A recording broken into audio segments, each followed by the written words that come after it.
Halo semuanya, selamat datang di PTK Review. Bagaimana kabarnya? Aku harap kalian semua baik-baik saja. Pada kesempatan kali ini, kita akan melanjutkan Nobunaga Concerto part terakhir. Dan di part terakhir kali ini akan menampilkan pemeran Genji dan pemeran Serizawa yang akan berperang di Perang Puncak. Baiklah, tanpa banyak ngomong di awal, langsung saja kita masuk ke ceritanya.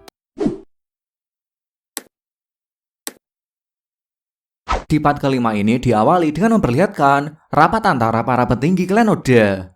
Setelah rapat selesai, Ikeda tidak sengaja mendapati kipas yang terjatuh dari badan Matsuhide. Kipas tersebut adalah pemberian dari ayahnya, dan Ikeda pun telah mengetahui penyamaran asli Nobunaga. Nobunaga pun mau gak mau mengakui penyamarannya sebagai Matsuhide.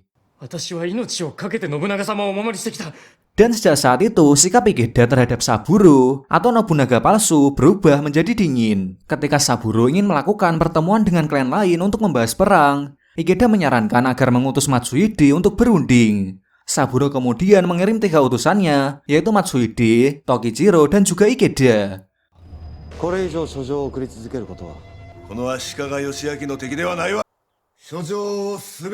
Sekali lagi setelah pertemuan tersebut, Tokichiro melakukan pertemuan diam-diam dengan Shogun. Dia mengatakan ingin bersama Shogun menyerang klan Oda dan disetujui oleh Shogun. Setelah perang terjadi, sebaliknya Tokichiro menipu Shogun dan memenangkan perang untuk klan Oda. Tokichiro sendirilah yang akhirnya membunuh Shogun. Dan dengan terbunuhnya Shogun, sekarang klan Oda semakin berkuasa.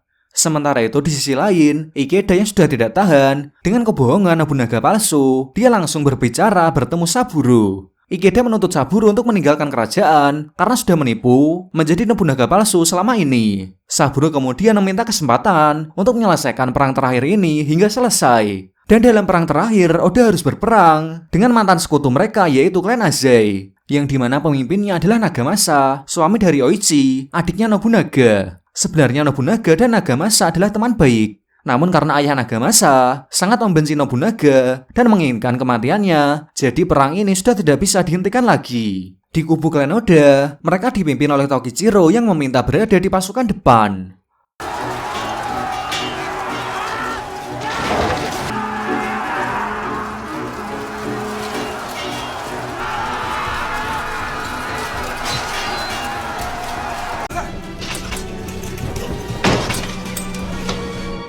Ketika kemenangan klan Oda sudah ada di tangan, Tokichiro langsung membunuh ayahnya Nagamasa. Nagamasa yang sudah mengetahui bahwa klannya ini sudah kalah, memerintahkan Oichi pergi agar kembali ke klan Oda serta berjanji membesarkan anak mereka. Ketika Saburo mendatangi Nagamasa, dia sudah bersiap melakukan seppuku. Nagamasa sempat dicegah Saburo, namun Saburo harus merelakan temannya tersebut meninggal di hadapannya.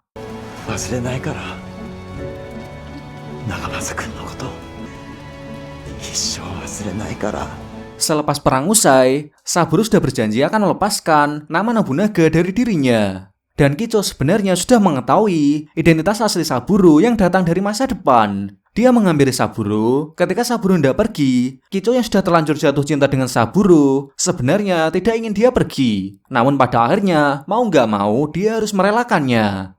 Namun di tengah perjalanan, dia kembali dijemput oleh Ikeda. Ia memintanya kembali untuk menjalankan klan Oda. Dan hal itu juga atas perintah dari Nobunaga asli. Dan di sini Ikeda menyadari kalau dia sebenarnya ingin melayani Saburo sebagai Nobunaga. Ya, hal itu karena semenjak Saburo menjadi Nobunaga, klan Oda menjadi semakin berkembang. Sementara itu, Hanbei terlihat masih mencari identitas asli Tokichiro yang saat ini berganti nama menjadi Hideyoshi. Hanbei pun kini sudah tahu identitas asli Hideyoshi. Ia pun menghadap Nobunaga dan berkata kalau Hideyoshi adalah seorang pengkhianat yang membahayakan klan Oda dan Hideyoshi harus ditangkap. Tapi di luar dugaan, Nobunaga ini terlihat dingin dan berkata kalau Hideyoshi tidak perlu ditangkap. Hideyoshi pun tiba-tiba muncul dari belakang, lalu Nobunaga langsung mengayunkan pedangnya dan membunuh Hanbei saat itu juga. Dan ternyata Matsuhide dan Hideyoshi sudah bekerja sama dan bersama-sama berencana akan membunuh Saburo. Bertahun-tahun telah berlalu, klan Oda kini semakin berjaya. Mereka pun kini tinggal di sebuah kastil yang megah. Para petinggi klan Oda bahkan punya wilayah dan bendera mereka masing-masing karena wilayah kekuasaan mereka sangatlah luas. Suatu hari Saburo kedatangan si Yakuza lagi. Yakuza berkata, bukankah tahun ini adalah tahun kematian Nobunaga? Saburo kaget mendengarnya. Lalu Yakuza itu mengeluarkan sebuah buku, yaitu buku sejarah milik Saburo dulu. Mereka pun membaca sejarah Jepang, dan benar saja di tahun ini, menurut sejarah, Oda Nobunaga akan mati, dibunuh oleh Matsuhide, lalu Matsuhide akan mati, dibunuh Hideyoshi. Setelah menyadari hal itu, Saburo terlihat murung. Impiannya untuk menciptakan negeri yang tanpa perang belum berhasil, dan kini ia sudah harus mati. Keadaan semakin gawat ketika Saburo mendapat berita klan Honganji akan menyerang klan Oda. Klan Honganji adalah klan biarawan yang cukup kuat. Masing-masing petinggi klan Oda akan bersiap di wilayahnya sendiri-sendiri.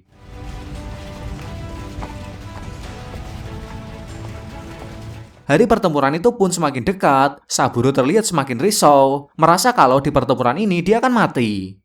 Di suatu siang, sehari sebelum perang, akhirnya dia memutuskan hal yang tak terduga. Dia berbicara pada Kicho dan memintanya untuk pergi ke klan lain mencari perlindungan. Kicho bingung kenapa tiba-tiba harus berlindung di klan lain. Dan Saburo akhirnya mengungkapkan kalau dirinya mungkin akan mati. Kicho tak mau percaya akan hal itu. Lalu Saburo berkata, aku ini sebenarnya bukan Nobunaga asli. Aku datang dari masa depan. Saburo pun menunjukkan barang-barang yang ada di tasnya. Ia menunjukkan sebuah HP yang hanya ada di masa depan. Kicho kaget dan masih tak percaya dan pergi meninggalkan ruangan. Tak lama setelah itu, Saburo mendapat berita wilayah Matsuhide tiba-tiba diserang oleh pasukan Honganji.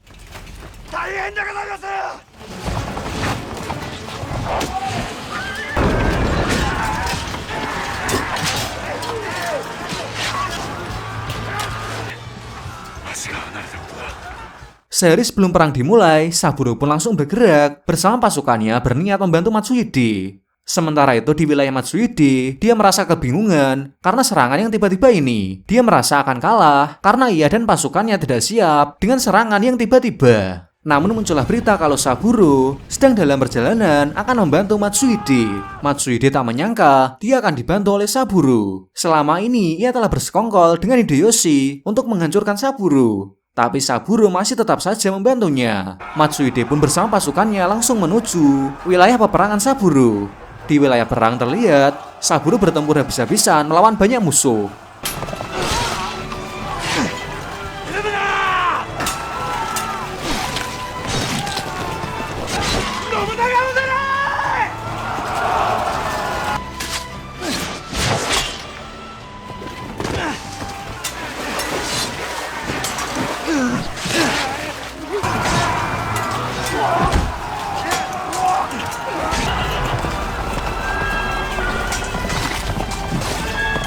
Hingga pada akhirnya, Saburo, Matsuhide, dan klan Oda akhirnya berhasil memenangkan perang tersebut. Matsuhide heran kenapa Saburo harus sampai turun tangan sendiri demi menolongnya. Tapi Matsuhide kini sadar kalau Saburo telah menyelamatkan nyawanya. Saburo pun kembali dari peperangan dan langsung menemui Kicho. Saburo berkata, ternyata aku belum mati. Selama ini aku terbebani oleh takdirku yang katanya aku akan mati di tahun ini. Tapi kini aku akan berjuang untuk tetap hidup. Maka dari itu, maukah kau hidup bersamaku dan menikah denganku? Pernyataan dari Saburo yang tiba-tiba ini membuat Kicho tak bisa berkata apa-apa. Kicho pun lalu berkata, ia bersedia menjadi pendamping hidup Saburo. Sebuah pesta pernikahan akan digelar di Kastil Honnoji di Kyoto. Semua persiapan pun segera dilakukan. Saburo akan pergi lebih awal ke Kastil Honnoji karena Kicho harus bersiap-siap dahulu. Kicho terlihat sedang membereskan kamar Saburo. Ia lalu memegang HP milik Saburo. Kemudian seorang pelayan datang dan berkata, aku pernah melihat benda itu. Dan benda itu mirip dengan milik orang asing yang sedang dipenjara. Dan katanya orang asing itu berasal dari masa depan. Mendengar itu, Kicho pun langsung ingin menemui orang tersebut. Sesampainya Kicho di sana, ia melihat orang asing itu sedang meringkuk di dalam penjara. Terlihat sebuah HP miliknya mirip dengan yang dimiliki Saburo. Kicho kini yakin Saburo adalah orang dari masa depan. Sementara itu Hideyoshi sedang mengobrol dengan Matsuhide. Hideyoshi meminta Matsuhide lagi untuk membunuh Saburo. Tapi kebaikan Saburo tempo hari yang telah menyelamatkan nyawanya membuat Matsuhide menolak ajakan Hideyoshi. Dia berkata, "Aku tak berniat menjadi Nobunaga lagi." Tapi Hideyoshi berkata, "Ini bukan sebuah ajakan, tapi perintah. Kalau kau tak mau melakukannya, Kicho akan mati, dan adikmu Aichi juga akan mati." Mendengar itu, Matsuhide langsung menghunuskan pedangnya ke leher Hideyoshi. Hideyoshi berkata, "Kalau kau membunuhku, para pengikutku akan tahu dan akan langsung membunuh Kicho dan adikmu." Matsuhide merasa dilema dan terpaksa harus melakukan perintah Hideyoshi karena ini demi Kicho dan adiknya. Maka berangkatlah Matsuhide ke Kastil Honnoji tempat Saburo berada. Di tengah jalan ia membuka cadarnya dan memperlihatkan pada anak buahnya dengan berkata, "Akulah Nobunaga asli. Sedangkan di Honnoji adalah yang palsu. Kita akan menyerang dia di sana."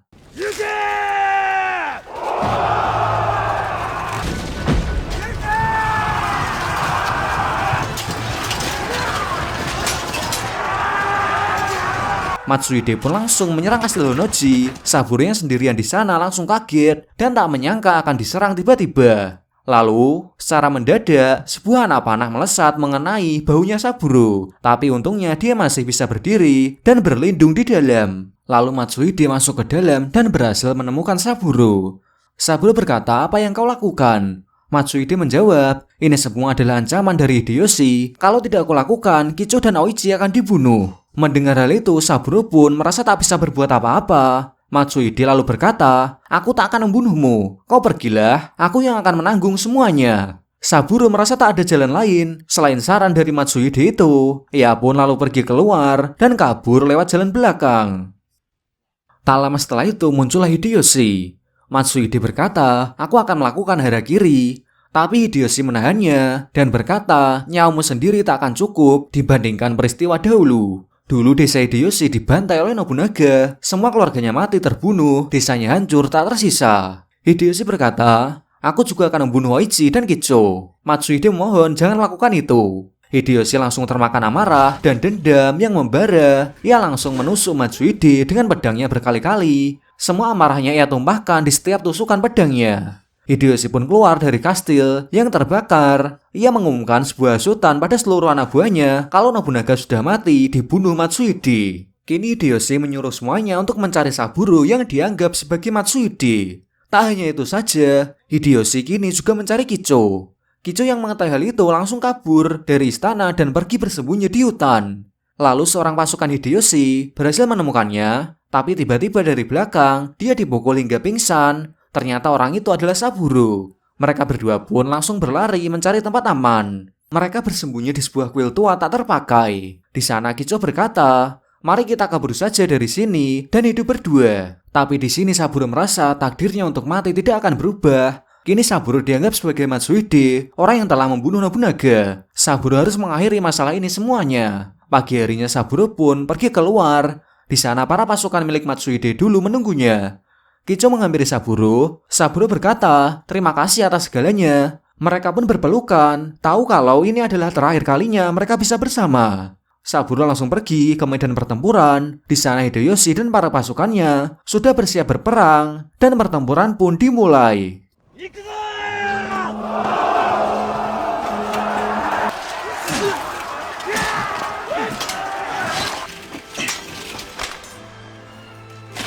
Terlihat Saburo menghadapi musuh-musuhnya dengan susah payah, tapi akhirnya dia tak mampu lagi. Dia langsung dikepung oleh para pasukan Hideyoshi.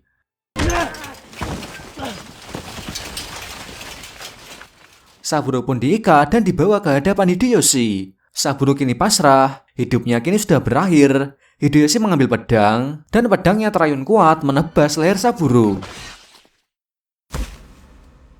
Kepala Saburo terlihat jatuh, menyentuh tanah, tapi tiba-tiba ia sadar kembali. Ia bangkit dan mendapati dirinya belum mati. Di sekelilingnya tiba-tiba suasana kembali berubah. Lalu seorang bapak-bapak keluar dari traktornya dan berkata pada Saburo, "Apa yang kau lakukan?" Di sini Saburo melihat sekeliling. Ia kini kembali berada di masa depan di masanya. Hari-hari pun berlalu, kini Saburo menjalani kehidupannya seperti orang biasa lagi. Tak ada klan Oda dan tak ada zaman perang.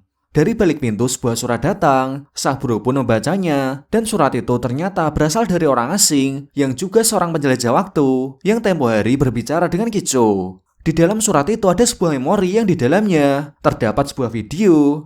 Saburo menonton video itu, ternyata itu adalah sebuah video dari Kicho. Kicho berkata, setelah Saburo dipenggal oleh Hideyoshi waktu itu, tubuh Saburo tiba-tiba menghilang. Kicho yakin tubuh Saburo sudah pindah lagi ke masa depan. Kicho pun kini bercerita setelah Saburo menghilang, Hideyoshi menjadi pemimpin. Tapi itu tak lama, lalu digantikan oleh Tokugawa Ieyasu. Dan kini zaman pun sudah mulai berubah dan sudah jarang sekali ada perang. Sepertinya dunia tanpa perang yang menjadi impian Saburo kini semakin menjadi kenyataan. Kicho berterima kasih atas semua yang Saburo lakukan di zaman itu.